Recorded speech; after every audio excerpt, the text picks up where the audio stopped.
Vice President Mike Pence about to give an address to the U.S. Naval Academy this on the eve of the Memorial Day weekend. With me now, Andrew Peek, former U.S. Army intelligence officer, former advisor to U.S. and NATO commanders in Afghanistan. Ben Collins is with me as well. And gentlemen, good day to both of you as we await the remarks from the Vice President.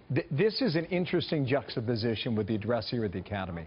While the President continues and really is a trip that is winding down from overseas. Andrew, start. Is there a theme or a takeaway from the President's trip so far? Absolutely. You know, I think it's a reassertion of American power after some of America's key alliances were allowed to wither after the Obama years. You know, if you think about it, he stopped on all the major alliance hotspots except for Japan. He stopped in Saudi Arabia, Israel, NATO, and now wrapping up at the G8, kind of the most powerful liberal democracies in the world. When you combine that with Mike Pence at the Naval Academy speaking to the next generation of American military leaders, I think it sends a very strong message about America's future and America's strength in the world. I was thinking earlier today, the ISIS killers, calling them not killers but losers, the challenge to NATO leaders, and the challenge to Sunni leaders prior to that in Saudi Arabia. Let me squeeze Ben in here quickly, okay, and I'll come back to you, Andrew. Ben, what is your takeaway from this trip so far?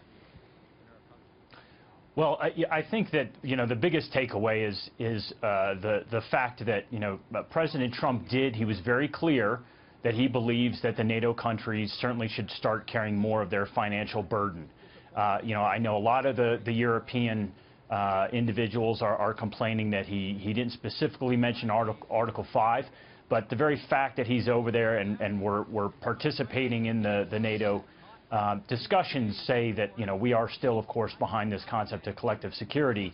And I think there is no better time right now with the way that Putin's been acting so aggressively. The Balkans are starting to look like they're going to heat up again. And the newest country, Montenegro, is going to be key to that. So, you know, now is the time that they need to step up and carry more of that financial burden. And I think the President was clear. Yeah, you mentioned Montenegro. These details are very important, gentlemen.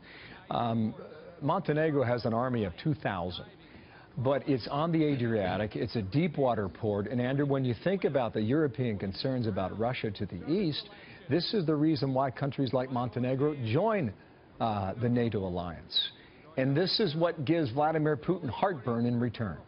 Absolutely. You know, nothing makes Putin more unhappy than seeing the NATO alliance grow and seeing those countries that used to be Soviet puppet states like Serbia and Montenegro start to lean west. So I think it's a good sign for American strength, and I think it's a good sign for the future of the NATO alliance and its ability to stand up to Russia.